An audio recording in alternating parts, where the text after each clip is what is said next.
ಶ್ರೀ ಗಣಪತಿ ಶಾರದಾ ಗುರುಭ್ಯೋ ನಮಃ. ಯತ್ರ ಯೋಗೇಶ್ವರ ಕೃಷ್ಣೋ ಯತ್ರ ಪಾರ್ಥೋ ಧನುರ್ಧರಃ ತತ್ರ ಶ್ರೀ ವಿಜಯ ಭೂತಿರ್ಧ್ರುವಾನಿ ತಿರ್ಮ ತಿರ್ಮಮ. ಶ್ರೋತೃಗಳಿಗೆ ಶ್ರೀ ಅಳಸಿಂಗರಾಚಾರ್ಯ ವಿರಚಿತ ಶ್ರೀ ವ್ಯಾಸ ಮಹರ್ಷಿ ಪ್ರಣೀತ ಶ್ರೀಮನ್ ಮಹಾಭಾರತದ ಶಲ್ಯ ಪರ್ವದಲ್ಲಿ ಕೃಷ್ಣಾರ್ಜುನ ಸಂವಾದಗಳು, ಸಂಕುಲ ಯುದ್ಧವು, ಭೀಮನು ಸುದರ್ಶನನೆಂಬ ದುರ್ಯೋಧನನ ತಮ್ಮನನ್ನು ಕೊಂದುದು ಎಂಬ 26ನೆಯ ಅಧ್ಯಾಯಕ್ಕೆ ಸ್ವಾಗತ. ಧೃತರಾಷ್ಟ್ರನನ್ನು ಕುರಿತು ಸಂಜಯನು ಹೇಳುತ್ತಿರುವನು. ರಾಜೇಂದ್ರ, ಹೇಳು, ಕೊನೆಗೆ ನಿನ್ನ 100 ಮಂದಿ ಪುತ್ರರಲ್ಲಿ ದುರ್ಯೋಧನನೊಬ್ಬನು, ಸುದರ್ಶನನೆಂಬುವನೊಬ್ಬನು, ಇವರಿಬ್ಬರೇ ಯುದ್ಧದಲ್ಲಿ ಉಳಿದಿದ್ದವರು. ಅವರು ಅಶ್ವಸೈನ್ಯಗಳ ನಡುವೆ ಇರುವಾಗ ಕೃಷ್ಣನು ಆ ದುರ್ಯೋಧನನನ್ನು ನೋಡಿ ಅರ್ಜುನನನ್ನು ಕುರಿತು ಹೀಗೆಂದು ಹೇಳುವನು. ಧನಂಜಯ, ಪ್ರಾಯಕವಾಗಿ ನಿನ್ನ ಶತ್ರುಗಳೆಲ್ಲರೂ ಹತರಾದರು, ನಿನ್ನ ಬಂಧುಗಳೆಲ್ಲರೂ ರಕ್ಷಿಸಲ್ಪಟ್ಟರು. ಸಾತ್ಯಕಿಯು ಸಂಜಯನನ್ನು ಸೆರೆಹಿಡಿದುಕೊಂಡು ಹೊರಟು ಹೋದನು. ನಕುಲ ಸಹದೇವರಿಬ್ಬರು ಯುದ್ಧದಲ್ಲಿ ಪಾಪಿಗಳಾದ ಆ ಧೃತರಾಷ್ಟ್ರ ಪುತ್ರರೊಡನೆ ಹೋರಾಡಿ ಬಹಳ ಆಯಾಸಗೊಂಡಿರುವರು. ದುರ್ಯೋಧನನು ಹೊರತು ಆ ಶತ್ರುಪಕ್ಷದಲ್ಲಿ ಕೃಪನು, ಕೃತವರ್ಮನು, ಅಶ್ವತ್ಥಾಮನು ಈ ಮೂವರೇ ಉಳಿದಿರುವರು. ಅದು ನಮ್ಮ ಕಡೆ ದೃಷ್ಟದ್ಯುಮ್ನನು ದುರ್ಯೋಧನನ ಸೈನ್ಯವನ್ನೆಲ್ಲ ಕೊಂದು ಎಲ್ಲಾ ಪ್ರಭದ್ರಕರೊಡಗೂಡಿ ಜಯಲಕ್ಷ್ಮಿಯಿಂದ ಬೆಳಗುತ್ತಿರುವನು. ಲಾಗಿ ಕುದುರೆಯ ಸೈನ್ಯ ಮಧ್ಯದಲ್ಲಿ ರಾಜ ಚಿಹ್ನವಾದ ಶ್ವೇತ ಛತ್ರವನ್ನು ಹಿಡಿಸಿಕೊಂಡು ದುರ್ಯೋಧನನು ಬಾರಿ ಬಾರಿಗೂ ಇತ್ತ ಕಡೆಗೆ ನೋಡುತ್ತಿರುವನು. ಮತ್ತು ಅವನು ಈಗಲೂ ತನ್ನ ಸೈನ್ಯವನ್ನು ನಮಗೆ ಪ್ರತಿವ್ಯೂಹವನ್ನಾಗಿ ರಚಿಸಿಟ್ಟು ರಣ ಮಧ್ಯದಲ್ಲಿರುವನು. ಅವನನ್ನು ಈಗ ನೀನು ನಿನ್ನ ತೀಕ್ಷ್ಣ ಬಾಣಗಳಿಂದ ತೀರಿಸಿ ಬಿಟ್ಟರೆ ಮಾತ್ರ ಕೃತಕೃತ್ಯನಾಗುವೆ. ಏಕೆಂದರೆ ತಮ್ಮ ಗಜ ಸೈನ್ಯವೆಲ್ಲ ನಷ್ಟವಾದುದನ್ನು, ನೀನು ಯುದ್ಧ ಸನ್ನದ್ಧನಾಗಿ ಬಂದಿರುವುದನ್ನು ನೋಡಿ ಅವನು ಭಯಪಟ್ಟು ಓಡಿ ಹೋಗುವಷ್ಟರೊಳಗಾಗಿ ನೀನು ದುರ್ಯೋಧನನನ್ನು ಕೊಂದು ಬಿಡಬೇಕು. ಈಗಲೇ ನೀನು ಯಾವನೊಬ್ಬನನ್ನಾದರೂ ಕಳುಹಿಸಿ ದೃಷ್ಟದ್ಯುಮ್ನನನ್ನು ಬೇಗನೆ ಹಿಂದಕ್ಕೆ ಬರುವಂತೆ ಹೇಳಿ ಕಳುಹಿಸು. ದೃಷ್ಟದ್ಯುಮ್ನನು ಧಾರ್ತರಾಷ್ಟ್ರರಿಗೆ ಬಹಳ ಹಾನಿಯನ್ನು ಉಂಟು ಮಾಡಿರುವನಲ್ಲದೆ ಈಗ ಅವನ ಸೈನ್ಯವು ಬಹಳವಾಗಿ ಬಳಲಿರುವುದರಿಂದ ಅವನು ಶತ್ರುಗಳ ಕೈಗೆ ಸಿಕ್ಕಿಬಿದ್ದರೆ ಮಾತ್ರ ಅವರು ಅವನನ್ನು ಬಿಡಲಾರರು. ಆಗ ಅವನು ನಿನ್ನ ಸೈನ್ಯವನ್ನೆಲ್ಲ ಕೊಂದು ಪಾಂಡವರೆಲ್ಲರೂ ತನ್ನಿಂದ ಪರಾಜಿತರಾದರೆಂದೇ ತಿಳಿದು ಹೆಮ್ಮೆಯಿಂದ ಬಹಳವಾಗಿ ಉಬ್ಬಿ ಹೋಗುವನು. ಈಗ ಆ ದುರ್ಯೋಧನನಾದರೂ ತನ್ನ ಸೈನ್ಯವೆಲ್ಲ ಹತವಾದುದನ್ನು, ಪಾಂಡವರಿಂದ ಅದು ಬಹಳವಾಗಿ ನೊಂದು ಹೋದುದನ್ನು ನೋಡಿ ಆತ್ಮಹತ್ಯವನ್ನುದ್ದೇಶಿಸಿಯೇ ತಿರುಗಿ ಯುದ್ಧಕ್ಕೆ ಬರುವನು. ನೀನು ಎಚ್ಚರದಿಂದಿರು ಎಂದನು.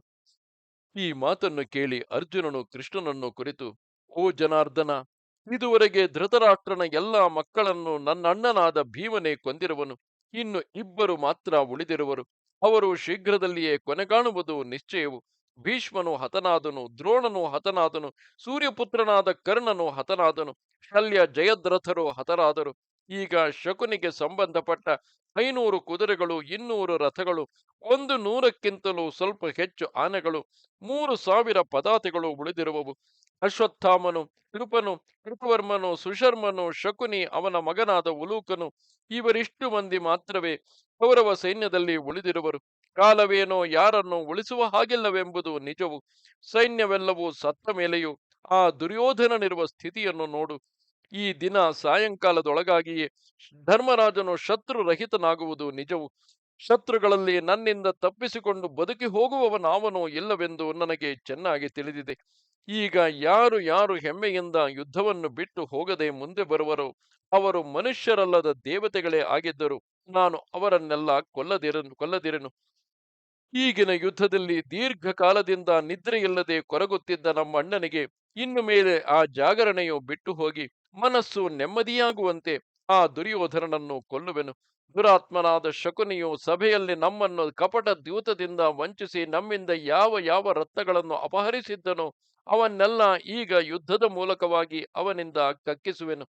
ನಾಗಪುರದ ಸ್ತ್ರೀಯರೆಲ್ಲರೂ ತಮ್ಮ ಪತಿ ಪುತ್ರಾದಿಗಳೆಲ್ಲ ಪಾಂಡವರಿಂದ ಹತರಾದುದನ್ನು ಕೇಳಿ ನನ್ನ ಶಕ್ತಿ ಎಂಥದೆಂಬುದನ್ನು ಈಗ ಚೆನ್ನಾಗಿ ತಿಳಿಯುವರು.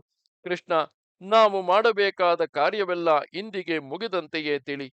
ಈಗಲೇ ದುರ್ಯೋಧನನು ತನ್ನ ಸಂಪತ್ತುಗಳನ್ನು ಪ್ರಾಣವನ್ನು ತೊರೆಯುವನು. ಆ ದುರ್ಯೋಧನನು ಯಾವಾಗಲೂ ನಮಗೆ ಭಯಪಟ್ಟು ಯುದ್ಧರಂಗದಿಂದ ತಪ್ಪಿಸಿಕೊಂಡು ಹೋಗದಿದ್ದರೆ ಇಂದಿಗೆ ಅವನ ಕೆಲಸವು ಮುಗಿದಂತೆಯೇ ತಿಳಿ. ಓ ಜನಾರ್ದನ, ನಮ್ಮಿದಿರಾಗಿರುವ ಈ ಕುದುರೆಯ ಸೈನ್ಯವು ನನಗೆ ಎಷ್ಟು ಮಾತ್ರವು, ನನ್ನ ಧನುಷ್ ಟಂಕಾರ ಮಾತ್ರವನ್ನು ಅದು ಸಹಿಸಿ ನಿಲ್ಲಲಾರದು. ಆದುದರಿಂದ ಮುಂದೆ ರಥವನ್ನು ಬಿಡು, ನಾನು ಅದನ್ನೆಲ್ಲ ಸಂಹರಿಸಿ ಬಿಡುವೆನು ಎಂದನು. ರಾಜೇಂದ್ರ, ಈ ಮಾತನ್ನು ಕೇಳಿದೊಡನೆ ಕೃಷ್ಣನು ದುರ್ಯೋಧನನ ಸೈನ್ಯವಿದ್ದಲ್ಲಿಗೆ ರಥವನ್ನು ಬಿಟ್ಟನು.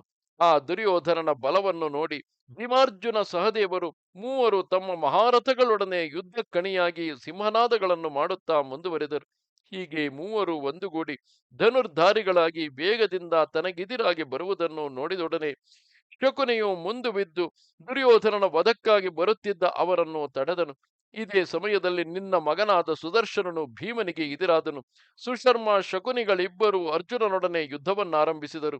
ಕುದುರೆಯನ್ನೇರಿದ್ದ ನಿನ್ನ ಜ್ಯೇಷ್ಠ ಪುತ್ರನು ಸಹದೇವನನ್ನು ಎದುರಿಸಿದನು. ಒಡನೆ ದುರ್ಯೋಧನನು ಪ್ರಯತ್ನಪೂರ್ವಕವಾಗಿ ಒಂದು ಪ್ರಾಸವನ್ನು ಸಹದೇವನ ತಲೆಗೆ ಗುರಿಯಿಟ್ಟು ಬೀಸಿದನು.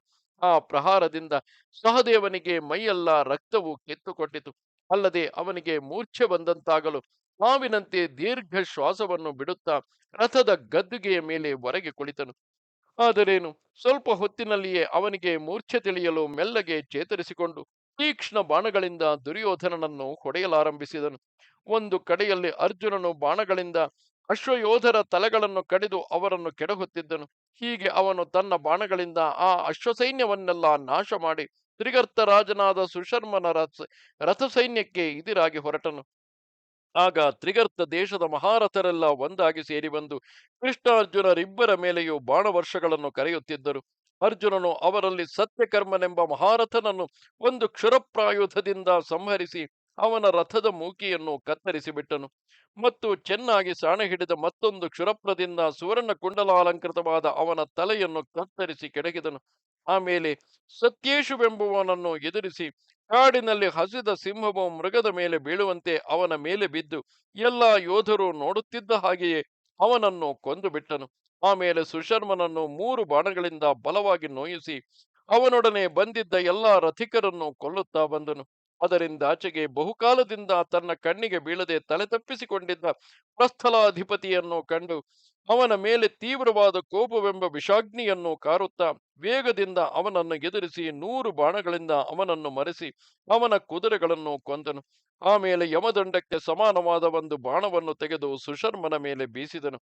ಆ ಬಾಣವು ನೆಟ್ಟಗೆ ಆ ಸುಶರ್ಮನ ಎದೆಯಲ್ಲಿ ನಾಟಿತು. ಒಡನೆಯೇ ಅವನು ಸತ್ತು ಬಿದ್ದನು. ಇದರಿಂದ ಪಾಂಡವರಿಗೆ ಅತ್ಯಂತ ಸಂತೋಷವು, ನಿನ್ನವರಿಗೆ ಮಹತ್ತಾದ ವ್ಯಥೆಯೂ ಉಂಟಾಯಿತು. ಸುಶರ್ಮನನ್ನು ಕೊಂದ ಮೇಲೆ ಅರ್ಜುನನು ಮಹಾರಥರಾದ ಅವನ ಮಕ್ಕಳಲ್ಲಿ ಮೊದಲು 7 ಮಂದಿಯನ್ನು, ಆಮೇಲೆ 8 ಮಂದಿಯನ್ನು, ಅದರಿಂದಾಚೆಗೆ ಉಳಿದ 30 ಮಂದಿಯನ್ನು ಬಾಣಗಳಿಂದ ಯಮಪುರಿಗೆ ಕಳುಹಿಸಿಬಿಟ್ಟನು. ಆಮೇಲೆ ಪಾರ್ಥನು ಆ ಸುಶರ್ಮನಿಗೆ ಬೆಂಬಲವಾಗಿ ಬಂದಿದ್ದ ಉಳಿದವರೆಲ್ಲರನ್ನೂ ಬಾಣಗಳಿಂದ ಕೊಂದು ಇನ್ನೂ ಅಲ್ಲಲ್ಲಿ ಹತಶೇಷವಾಗಿದ್ದ ಕೌರವ ಸೈನ್ಯವನ್ನೆಲ್ಲ ಕಂಡಲ್ಲಿ ಕೊಲ್ಲುತ್ತಾ ಬಂದನು. ಇದೇ ಸಮಯದಲ್ಲಿ ಭೀಮನು ತನಗೆದಿರಾಗಿ ಬಂದ ನಿನ್ನ ಮಗನಾದ ಸುದರ್ಶನನನ್ನು ಅವನಿದ್ದ ಸ್ಥಳವೇ ತಿಳಿಯದಂತೆ ಬಾಣಗಳಿಂದ ಮುಚ್ಚಿಬಿಟ್ಟನು. ಆಮೇಲೆ ಸ್ವಲ್ಪ ಹೊತ್ತಿನಲ್ಲಿಯೇ ಒಂದು ತೀಕ್ಷ್ಣವಾದ ಕ್ಷುರಪ್ರದಿಂದ ಅವನ ತಲೆಯನ್ನು ಕಡಿಯಲು ಅವನು ಸತ್ತು, ಅಂದರೆ ಆ ಸುದರ್ಶನನು ಸತ್ತು ಕೆಳಗೆ ಬಿದ್ದನು. ಆಗ ಆ ಸುದರ್ಶನನ ಪರಿವಾರಗಳೆಲ್ಲವೂ ಕೋಪದಿಂದ ಒಂದಾಗಿ ಸೇರಿ ಭೀಮನನ್ನು ಸುತ್ತಿಕೊಂಡು ವಿವಿಧ ಬಾಣಗಳಿಂದ ಹೊಡೆಯಲಾರಂಭಿಸಿದರು. ಭೀಮನು ಆಗ ವಜ್ರ ಸಮಾನಗಳಾದ ಬಾಣಗಳಿಂದ ಕ್ಷಣಮಾತ್ರದಲ್ಲಿ ಆ ಸೈನ್ಯವನ್ನೆಲ್ಲ ಕೊಂದು ತೀರಿಸಿದನು. ಆ ಸೈನ್ಯಗಳ ಕೊಲೆಯನ್ನು ನೋಡಿ ಕೆಲವು ಸೇನಾಧಿಪತಿಗಳು ಬಂದು ಭೀಮನನ್ನು ಯುದ್ಧಕ್ಕಾಗಿ ಎದುರಿಸಿದರು. ಅವರನ್ನು ಭೀಮನು ಬಾಣಗಳಿಂದ ಹೊಡೆಯುತ್ತಾ ಬಂದನು. ನಿನ್ನವರು ದೊಡ್ಡ ಬಾಣವರ್ಷಗಳಿಂದ ಭೀಮನನ್ನು ಮುಚ್ಚುತ್ತಿದ್ದರು. ಆಗ ಪಾಂಡವರಿಗೂ ನಿನ್ನವರಿಗೂ ಬಹಳ ತುಮುಲ ಯುದ್ಧವು ನಡೆಯಿತು. ಉಭಯ ಪಕ್ಷದಲ್ಲಿಯೂ ಅನೇಕ ಯೋಧರು ತಮ್ಮ ತಮ್ಮ ಬಂಧುಗಳನ್ನು ಕೂಗಿ ಕರೆಯುತ್ತಾ ಹತರಾಗಿ ಬೀಳುತ್ತಿದ್ದರು. ಇದು 26ನೆಯ ಅಧ್ಯಾಯವು. ನಮಸ್ತೆ ಶಾರದೆ ದೇವಿ, ಕಾಶ್ಮೀರ ಪುರವಾಸಿನಿ, ತ್ವಾಮಹಂ ಪ್ರಾರ್ಥೆಯೇ ನಿತ್ಯಂ, ವಿದ್ಯಾದಾನಂಚ ದೇಹಿಮೆ. ನಮಸ್ಕಾರ.